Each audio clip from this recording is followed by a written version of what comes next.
2030이 파산하는 진짜 이유. 차 한잔 하듯 편안하게 내 이야기를 들어보게.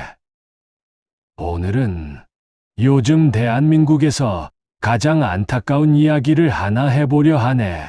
2030 세대의 개인회생, 그리고 파산 이야기일세. 차 한잔하며 궁금한 거 있으면 끝까지 들어보게. 오늘 이야기를 끝까지 들으면 왜 어떤 사람은 빚 때문에 무너지고 왜 어떤 사람은 같은 시대에도 자산을 쌓는지 그 이유를 알게 될 것이네. 요즘 신문을 보면 참 마음이 무겁네. 매일경제, 한국경제, 경제신문마다 비슷한 기사가 계속 나오더군. 2030 개인회생 신청 증가, 청년 부채 사상 최대, 빚으로 버티는 청년. 신문은 숫자를 이야기하네. 지난해 개인회생 신청자 가운데 2030대 비중이 절반 가까이 된다는 보도도 있었네. 예전에는 사업하다 실패한 50대, 60대가 많았지. 그런데 이제는 법원 앞에 젊은 청년들이 줄을 서는 시대가 되었네. 할배는 이 숫자보다 더 무서운 것을 보았네. 바로 사람들의 마음일세. 사람은 돈이 없어서 무너지는 것이 아니네. 희망이 없어졌다고 느낄 때 무너지기 시작하는 것이네. 요즘 젊은 사람들을 보면 참 열심히 살더군. 낮에는 회사, 퇴근하면 부업, 주말에는 자격증, AI 공부, 영어. 그런데도 왜 불안할까? 왜일까? 답은 비교에 있네. 예전에는 옆집 사람이 무엇을 하는지 몰랐네. 지금은 휴대폰 하나만 켜도 누가 비트코인으로 5억 벌었다. 누가 미국 ETF로 은퇴했다. 누가 강남 아파트를 샀다. 이런 영상이 하루 종일 나오네. 하지만 말일세, 그 사람들이 얼마를 잃었는지는 절대 안 보여주더군.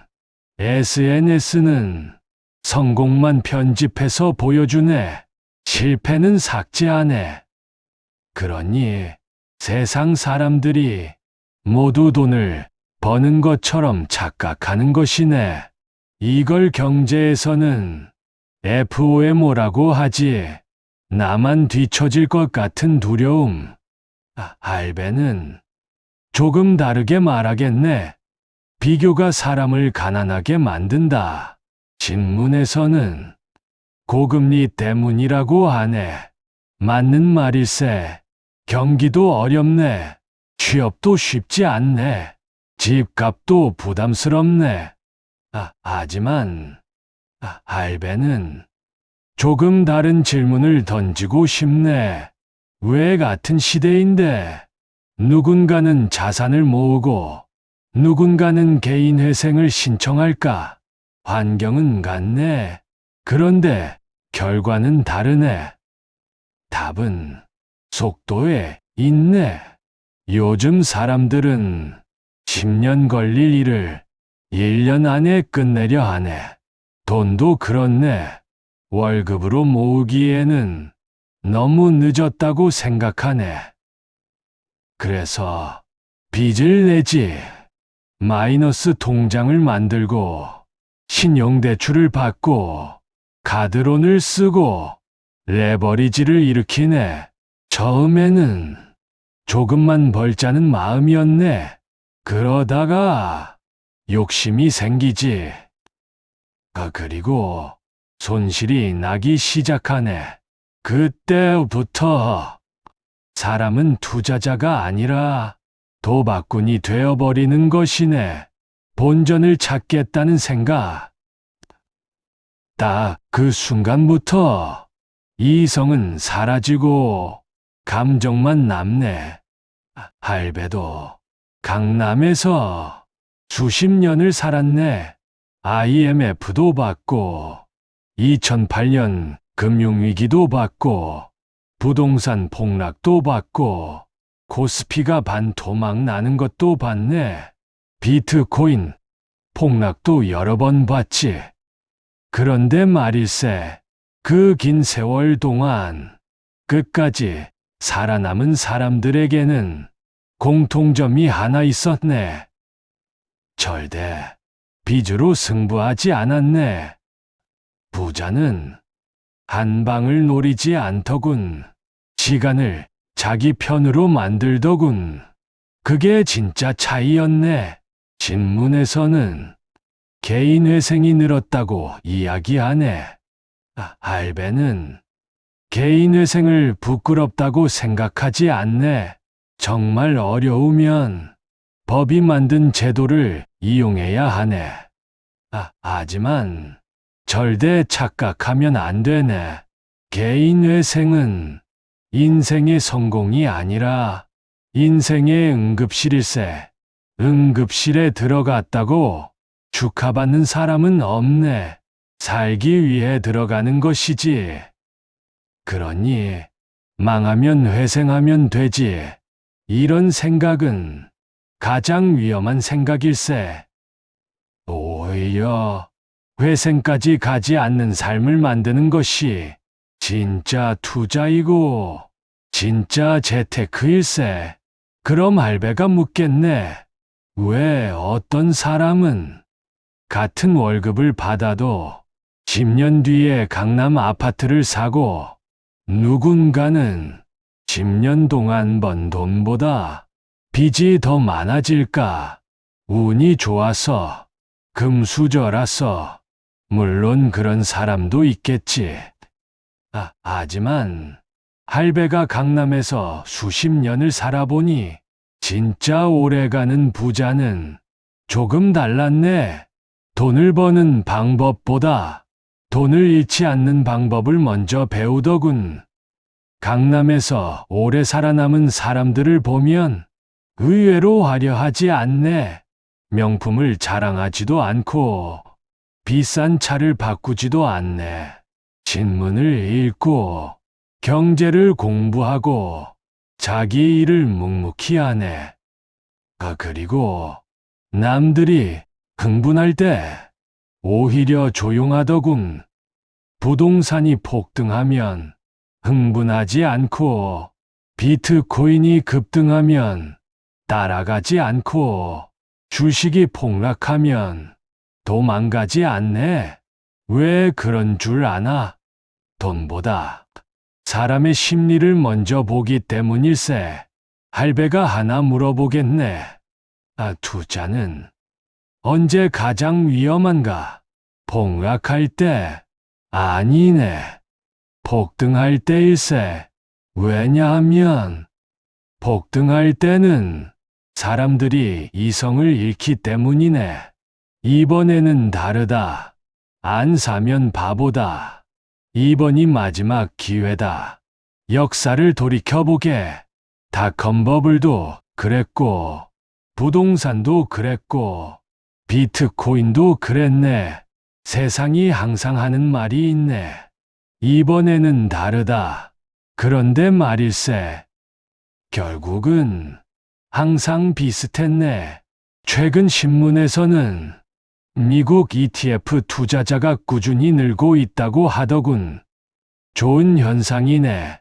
장기 투자 문화가 자리 잡는 것은 분명 긍정적일세. 하지만 ETF도 마법은 아니네. S&P 500 ETF를 샀다고 1년 만에 부자가 되는 것이 아니네. 10년, 20년, 30년, 시간이 복리를 만드는 것이지. ETF가 부자를 만드는 것은 아니네. 비트코인도 마찬가지일세. 할배는 비트코인을 무조건 반대하지 않네. 기술은 발전하네. 디지털 자산도 시대의 흐름일 수 있네. 하지만 비중이 문제일세. 전 재산을 걸면 투자가 아니라 기도가 되네. 투자는 확률을 계산하는 것이고 도박은 기적을 기대하는 것이네. 부동산도 그렇네. 요즘 사람들은 집을 사고 싶어서가 아니라 집값이 오를까봐 사려 하네. 이것도 위험한 생각일세. 집은 내 가족이 살아가는 공간이네. 투자도 되지만 삶의 기반이 먼저여야 하네. 강남 아파트가 비싼 이유도 단순히 건물이 좋아서가 아니네. 교육, 교통, 일자리, 시간이 쌓인 인프라, 그 가치가 모인 것이네. 투자도 마찬가지일세. 가치가 쌓이는 곳에 시간을 투자해야 하네. 그럼 지금 30대는 무엇부터 해야 하겠는가? 할배라면 순서를 이렇게 잡겠네. 첫째, 빚부터 정리하게. 연 15%, 18%, 20% 이자를 내면서 투자로 그 이상 벌겠다는 생각은 너무 위험하네. 확실한 수익은 고금리 빚을 줄이는 것이네. 둘째, 본업을 키우게. 연봉을 올리고 기술을 배우고 AI를 익히고 자격증을 따고 협상력을 키우게. 월급이 오르면 투자 원금도 커지네. 셋째, 남는 돈으로 꾸준히 투자하게. 미국 ETF도 좋고 국내 우량 기업도 좋고 분산 투자를 하게. 큰 돈을 한 번 버는 것보다 작은 돈을 오래 버는 것이 훨씬 어렵고 훨씬 가치 있는 일이네. 마지막으로 이 말을 꼭 하고 싶네. 지금 빚 때문에 잠이 오지 않는 사람, 투자에 실패해서 자신을 미워하는 사람, 주변 사람에게 말도 못하고 혼자 끙끙 앓는 사람이 있다면 할배가 한마디 하겠네. 넘어진 것은 부끄러운 일이 아니네. 넘어졌는데 일어나지 않는 것이 부끄러운 것이네. 돈은 잃을 수 있네. 집도 잃을 수 있네. 주식도 잃을 수 있네. 하지만 다시 일어설 용기까지 잃으면 그때는 정말 어려워지네. 할배도 수많은 부자를 봤고 수많은 실패한 사람도 봤네. 그런데 끝까지 살아남은 사람들의 공통점은 다 하나였네. 포기하지 않았다는 것이네. 남보다 빨리 간 사람이 아니라 끝까지 걸어간 사람이 결국 목적지에 도착하더군. 돈은 인생의 목표가 아니라 인생을 살아가는 도구일 뿐이네. 그러니 돈의 노예가 되지 말고 돈의 주인이 되게. 오늘부터라도 남의 수익률이 아니라 어제의 나와 경쟁하게. 그렇게 하루하루 쌓인 시간이 10년 뒤에는 자네의 인생을 완전히 바꿔놓을 것이네. 어떤가? 강남 아파트 갖고 싶나? 그럼 부동산, 비트코인, 미국 ETF까지 강남 할배와 함께 차근차근 공부하면서 같이 가세. 유행을 쫓는 사람이 아니라 원칙을 지키는 투자자가 되어야 하네. 구독하고 찬찬히 영상들 살펴보게. 강남 입성하는 그날까지 할배가 자네의 멘토가 되어주겠네.